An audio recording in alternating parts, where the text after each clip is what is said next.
Père, nous te célébrons encore pour cette grâce que tu nous renouvelles, pour cette nouvelle séance que tu nous donnes, de partager encore ce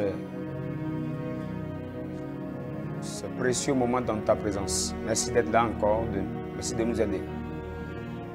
Donne-nous la capacité d'entrer dans la profondeur des révélations cachées de ta parole.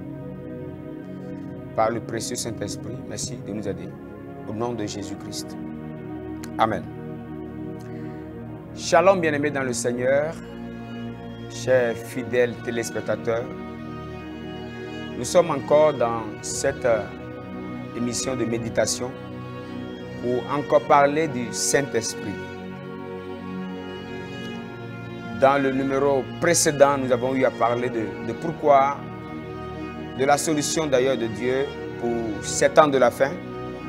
La solution que Dieu nous a trouvée, les difficultés que nous rencontrons, que nous traversons, la solution de Dieu pour ces temps de la fin. Et aujourd'hui, nous allons parler du Saint-Esprit qui est en nous, de ce que cela vaut. Plusieurs ont reçu le Saint-Esprit. Beaucoup d'enfants de Dieu, certains, plusieurs prient en langue. Mais la question que nous allons nous poser, ou que nous nous posons, pourquoi le Saint-Esprit est là et pourquoi nous sommes si inefficaces? Nous ne sommes pas assez productifs selon le plan de Dieu. Et on peut se poser plusieurs questions. L'une des réponses que je voudrais proposer ici, c'est un problème de prise de conscience de celui que Dieu nous a donné, le Saint-Esprit. Élie, dans toute la gloire de Dieu qu'il a eu à manifester, n'a jamais reçu le Saint-Esprit en lui. Le grand prophète de la Bible, de l'Ancien Testament, Moïse, tous ces exploits qu'il a eu à faire, il n'a jamais reçu le Saint-Esprit en lui. Et le Saint-Esprit travaillait avec les prophètes du temps, descendait sur les rois, juste de manière sporadique, juste de manière passagère. Et à cause de l'urgence de nous, notre époque, Dieu décide de nous donner le Saint-Esprit. Et ici seulement, ce n'est pas qu'il descendra sur nous, ce n'est pas qu'il marchera avec nous, mais il vient habiter en nous. Le jour que j'ai compris cette habitation de Dieu par le Saint-Esprit en moi, ma vie chrétienne n'a plus jamais été la même. Le Saint-Esprit en toi, qu'est-ce que cela voudrait dire? Dieu voulait te conduire, Dieu voulait te diriger. Et les instructions qu'il te donnait, il voyait que tu n'étais pas en mesure de t'y adapter, tu n'arrivais pas à être productif. Et Jésus est descendu. Il a marché avec les disciples. Il leur dit maintenant il est avantageux que je m'en aille. Celui qui vient, lui, va entrer en vous. Lorsqu'on reçoit Jésus en nous, on reçoit le Saint-Esprit en nous. Et qu'est-ce que cela voudrait dire? C'est un peu comme si, pour ceux qui sont fans de football, ceux qui aiment Lionel Messi, ou ceux qui aiment Cristiano Ronaldo, ou ceux qui regardent les catchs, ou ceux qui aiment le basket. C'est un peu comme si Michael Jordan, l'un des champions de basket, est votre coach. Et il vous donne des leçons et vous vous appliquez. Et à un moment donné, Michael Jordan voit que vous n'arrivez pas à appliquer toutes les méthodes qu'il vous apprend. Vous n'arrivez pas à appliquer toutes les stratégies qu'il vous faut appliquer sur le terrain pour être une célébrité. Ou comme si Lionel Messi, qui est un coach, te donne ces stratégies, ce qui lui permet d'être habile, ce qui lui permet d'avoir cette visibilité. Et malgré toutes les stratégies qu'il te donne, il remarque que tu n'es pas en train d'être productif. Et voilà, un jour, Lionel Messi décide d'entrer en toi.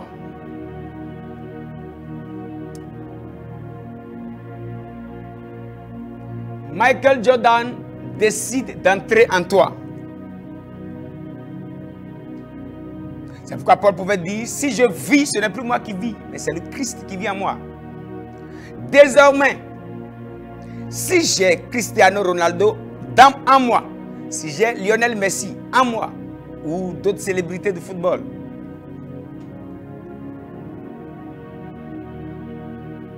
je ne peux plus être médiocre comme je l'ai été hier, parce qu'une célébrité est entrée en moi. Le meilleur buteur est entré en moi. Celui qui marque les buts de manière précise désormais est entré en moi. L'objectif de Dieu pour nous envoyer le Saint-Esprit, ce n'est pas seulement pour que nous marchions, ce n'est pas seulement pour que nous travaillions, mais c'est pour le faire au travers de nous. Autrement dit, nous ne pouvons plus échouer dans une saison comme celle-ci pendant qu'il y a le Saint-Esprit. Tu ne peux plus être un chrétien faible aujourd'hui. C'est de l'insulte à la divinité de Dieu. Nous profanons le nom de Jésus. Lorsque le monde occulte, le monde satanique domine l'Église, nous sommes en train d'insulter le Saint-Esprit. Tu ne peux pas avoir celui qui a la maîtrise en toi et tu es médiocre. Tu ne peux pas avoir celui qui maîtrise le monde spirituel en toi et tu es un aveugle. Tu ne peux pas avoir celui qui connaît tout en toi et tu ne connais rien. Tu ne peux pas être ici médiocre pendant qu'un excellent vit en toi. Le Saint-Esprit en toi est un excellent. Le Saint-Esprit en toi te donne ses pieds. Le Saint-Esprit en toi, il ne vient pas en toi sans ses yeux. Il ne vient pas en toi sans ses mains. Il ne vient pas en toi sans ses pieds. Le Saint-Esprit est une personne.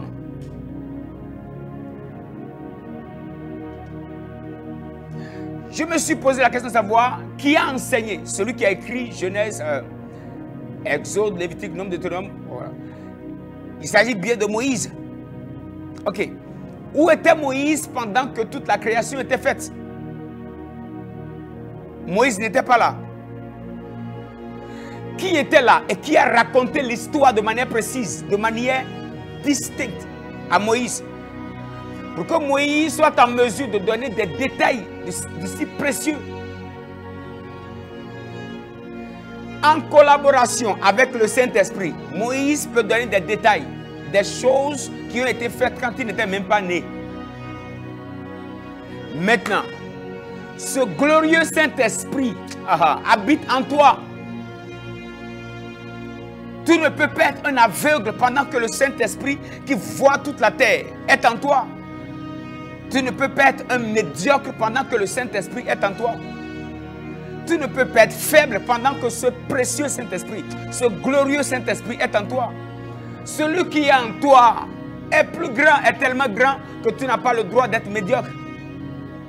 La parole de Dieu nous dit, Maladobosh Kabrahasga. Parlant du Saint-Esprit, dans 1 Corinthiens 2, verset 9, il est écrit, mais comme il est écrit, ce sont des choses que l'œil n'a point vues, que l'oreille n'a point entendues, qui ne sont point montées au cœur de l'homme. Des choses que Dieu a préparées pour ceux qui l'aiment. Et généralement, nous faisons l'erreur de nous arrêter à ce niveau. Le verset 10 va plus loin et nous donne plus de précision. Il est écrit ceci. Dieu nous les a révélés par l'Esprit, car l'Esprit sonde tout, même les profondeurs de Dieu. Je relis encore. Ce qui voudrait dire que les choses que l'œil n'a point vues, que l'oreille n'a point entendues, qui ne sont point montées au cœur de l'homme. Le verset 10 dit, Dieu nous les a révélés par l'Esprit, car l'Esprit sonde tout, même les profondeurs de Dieu. Je voudrais te dire, toi qui es connecté au son de ma voix, tu as un avantage. Les choses que l'œil n'a point vues, tu peux les voir. Les choses que l'oreille n'a point entendues, tu peux les entendre. Des choses qui ne sont point montées au cœur de l'homme, tu peux les avoir en toi. Et il est écrit, Dieu nous les a révélées par l'Esprit. C'est par le Saint-Esprit de Dieu que nous pouvons opérer. C'est par le Saint-Esprit de Dieu que nous pouvons dominer. Nous ne pouvons pas trouver l'argent sans le Saint-Esprit. Le Saint-Esprit maîtrise la terre. Le Saint-Esprit avait participé à la création de la terre. Il sait là où l'or est caché. Il sait là où les trésors sont cachés. Il sait là où se trouvent les meilleures productions de la terre. Nous sommes pauvres parce que nous refusons de collaborer avec celui qui maîtrise la terre. Tu es juste malheureux parce que celui qui est en toi, tu ne laisses pas ses habiletés amplifier tes habiletés. L'église de Jésus, elle est faible parce qu'elle n'arrive pas à opérer avec le Saint-Esprit. Elle ne marche pas avec le Saint-Esprit. Toute la plénitude de Dieu habite en nous. J'imagine que Moïse a envie de prier en langue, mais il ne l'a jamais connu. Élie a envie de connaître ce que nous connaissons, mais il ne l'a jamais connu. Plusieurs grandes personnalités de la Bible n'ont pas eu la grâce d'expérimenter. Ils n'ont pas eu la grâce de connaître le Saint-Esprit comme nous. Mais la tragédie, c'est de remarquer qu'aujourd'hui, nous vivons plus malheureusement, plus malheureux que la vie de ceux-là. Et aujourd'hui, nous avons juste envie de ressembler à ceux-là qui n'ont jamais eu le Saint-Esprit en eux. Celui qui est en nous, c'est celui qui maîtrise la terre. Celui qui est en toi, c'est celui qui maîtrise toutes les stratégies de la terre. Celui qui maîtrise, il sonde les profondeurs de Dieu. Il sonde toute la terre. Le Saint-Esprit sait là où se trouve ton travail. Le Saint-Esprit connaît ton partenaire. Le Saint-Esprit connaît ton patron. Le Saint-Esprit connaît là où se trouve ton argent. Le Saint-Esprit maîtrise toute la terre. Le Saint-Esprit sonde même les profondeurs de Dieu. Car les choses que l'œil n'a point vues, lui les voit. Que l'oreille n'a point entendu, lui les connaît. Qu'ils sont point montés au cœur de l'homme. Il y a des choses qui existent et que seul par le Saint-Esprit, nous pouvons entrer dans cette dimension de Dieu. C'est une tragédie. C'est une insulte à la divinité de Dieu d'avoir ce précieux Saint-Esprit en soi et d'être faible dans une génération comme celle-ci. Tu ne peux pas avoir le Saint-Esprit et vivre une vie médiocre. Tu ne peux pas avoir le Saint-Esprit et vivre une vie chrétienne sans feu. Tu ne peux pas avoir le Saint-Esprit et vivre une vie chrétienne dominée par les démons. Nous arrêtons d'insulter le ciel. Celui qui est en toi, il est écrit que c'est lui qui sonde. Il sonde les profondeurs de Dieu. Il sonde les profondeurs de Dieu. Les profondeurs de Dieu, c'est lui qui les sonde. Oh, précieux Saint-Esprit, aide-nous. Aide-nous afin que nous marchions avec Jésus de manière extraordinaire. Que nous démontrions le Dieu de la Bible, que nous vivions Christ autrement que la honte quitte l'église de Jésus, que la honte quitte la vie des chrétiens.